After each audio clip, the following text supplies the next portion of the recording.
The story of Alice Coachman is not merely a chronicle of athletic prowess.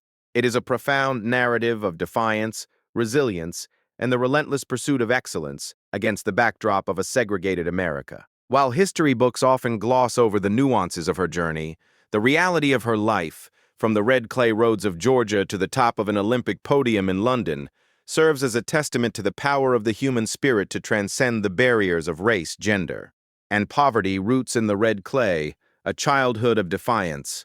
Born on November 9, 1923 in Albany, Georgia, Alice Marie Coachman was the fifth of 10 children. Growing up in the Deep South during the height of the Jim Crow era, Alice's childhood was framed by the harsh realities of systemic racism. Opportunities for black children, particularly girls, were severely limited. However, from a very young age, Alice possessed an innate kinetic energy that could not be suppressed. She didn't just walk, she ran. She didn't just step, she leaped. In a world where black people were often barred from public parks and organized sports facilities, Alice's training ground was the rugged landscape of her neighborhood. Lacking access to proper athletic equipment or shoes, she ran barefoot on the dirt roads. When she wanted to practice jumping, she fashioned her own equipment out of old rags and sticks, or used discarded equipment she found. Her father, a conservative man who believed that a young lady's place was in the home or the kitchen, initially discouraged her athletic pursuits, often disciplining her for being unladylike. Yet, Alice's passion was a fire that could not be doused. She found an ally in her aunt and her teachers, who recognized that her speed and agility were far from ordinary. The Tuskegee years, refining the raw talent. The turning point in Alice's life came when she was noticed by the athletic scouts at Tuskegee Institute. In 1939, at the age of 16, she left Albany to join the Tuskegee Preparatory School on a scholarship. This move was monumental. At Tuskegee, she finally had access to a track, real high jump pits, and professional coaching. However, the scholarship required her to work. She cleaned the gym, mowed the grass, and performed manual labor to earn her keep while maintaining her rigorous training schedule. Under the guidance of legendary coaches, Alice's raw talent was refined into surgical precision. Her style was unconventional, a mix of a straight-on approach and a scissors kick, but it was undeniably effective. Before she ever reached the international stage, she dominated the domestic circuit. Between 1939 and 1948, Alice Coachman won 10 consecutive national championships in the high jump. She was a force of nature, also winning national titles in the 50-meter dash, 100-meter dash, and the 4x 100-meter relay. It is one of history's great what-ifs to wonder how many Olympic medals she might have won had World War II not forced the cancellation of the 1940 and 1944 Olympic Games. During her peak years, the world was at war, and Alice was forced to wait. London, 1948, making history under the King's gaze.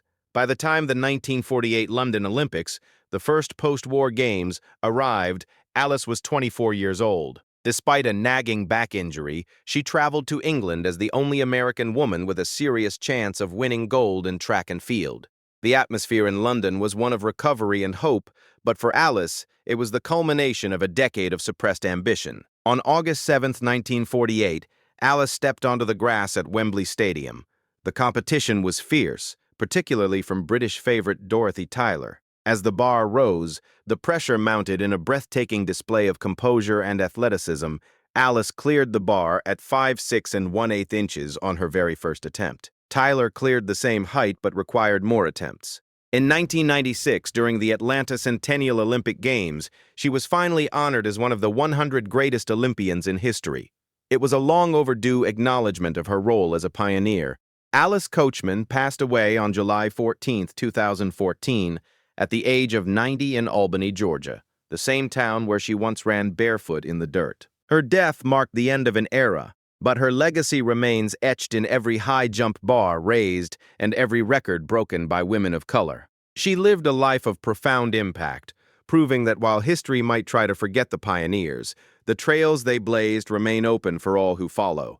She didn't just jump for a medal, she jumped for the dignity of a people and the future of women in sports. As the decades rolled by, Alice Coachman settled into a life of quiet but profound influence in her hometown of Albany, Georgia. Though she had stepped away from the cinder tracks and the roar of the Olympic crowds at the young age of 25, her spirit never truly left the arena. In her later years, Alice became a living monument, a bridge between the harsh era of Jim Crow and the burgeoning opportunities of the modern world. She didn't just rest on her laurels, she dedicated her remaining decades to ensuring that no young girl would ever have to jump over a makeshift bar made of rags and sticks again. She transitioned into a career as an educator and a community leader, working with the Job Corps and serving as a physical education teacher. To her students, she wasn't just a historical figure in a textbook, she was Mrs.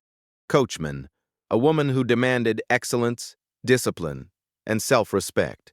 She understood that for many of these children, sports were not just a game but a vehicle for social mobility and personal salvation. She often spoke of the invisible hurdles she had to clear: poverty, segregation, and the skepticism of those who thought women shouldn't be athletes. The final leap, death and eternal impact. On July 14, 2014, Alice Coachman Davis took her final breath at a hospital in Albany, Georgia. She was 90 years old. Her passing was felt across the globe, sparking tributes from the International Olympic Committee, world-class athletes, and even the White House. But more importantly, she was mourned by the thousands of people she had personally mentored in the red clay hills of Georgia.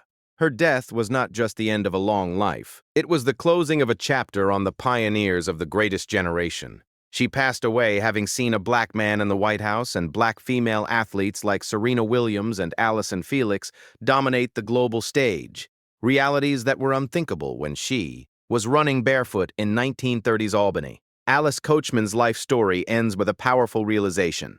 Her greatest jump wasn't at Wembley Stadium. Her greatest jump was the one she made from the shackles of a segregated society into the annals of global legend. She taught us that excellence is the best deterrent to prejudice. She proved that when you jump high enough, the walls they build to keep you out eventually become invisible. Today, when a young girl of color steps onto a track, she does so on the ground Alice Coachman leveled. Alice didn't just win gold. She bought the future for every female athlete who followed her. Her name is now synonymous with black excellence, and her story, once nearly forgotten, is now a permanent, shining beacon of human potential.